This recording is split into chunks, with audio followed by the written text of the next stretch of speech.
இப்போ கும்பராசிக்காரர்களுக்கு எதெல்லாம் சாதகமா இருக்கும், எதெல்லாம் பாதகமா இருக்குங்க சார்? முதல்ல கும்பராசிக்கு அதிபதி சனி. ம். அவருடைய இவரோட வீடு தான். இப்போ மகரம் கும்பத்துக்கு அதிபதியான சனியினுடைய பெயர்ச்சியை பத்தி நம்ம பேசிட்டு இருக்கோம். ஆமா. ராசியிலே பாத்தீங்கன்னா ராகு பகவான் இருக்காரு. அது ஒரு குழப்பத்தை ஏற்படுத்துவாரு.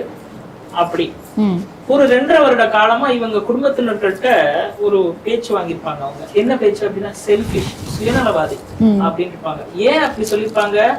விரையாதிபதி லக்னத்துல இருந்திருக்காரு. இப்போ அது மாறி 2ஆம் பாவத்துக்கு போறாரு. இனிமேதான் அவரு செலவு பண்ணா கூட யாருக்கு செலவு பண்ணுவாரு? குடும்பத்துக்கு செலவு பண்ண போற காலம் இந்த காலம்.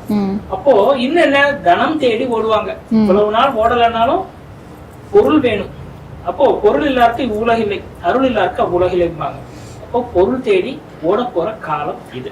சரி, அந்த சனி பகவான் கும்பத்துக்கு 4ஆம் இடத்துக்கு 3ஆம் பார்வையா செலுத்துறார்.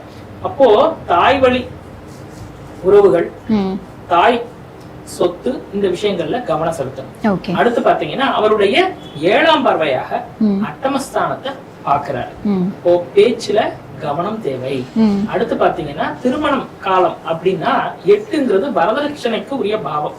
அதனால திருமணம் இருக்கக்கூடிய வயதுல உள்ளவங்க பாத்தீங்கன்னா இந்த வரதட்சணை இதை நான் ஊக்கப்படுத்தல, பட் அந்த மாதிரி நேரத்துல கவனமா வார்த்தைய கையாளும். அடுத்து பாத்தீங்கன்னா சனி பகவான் 10ஆம் பார்வையாக 11ஆம் இடத்தை பாக்குறாரு.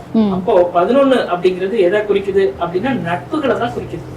நம்ம சந்திக்கக்கூடிய சமுதாய மக்கள், நண்பர்கள், மூத்த சகோதரம், இவங்களோட சிறு பிணக்குகள் வரக்கூடிய காலமாக இது இருக்கும். அதனால கவனமா இருக்கணும். நிச்சயமாங்க சார்.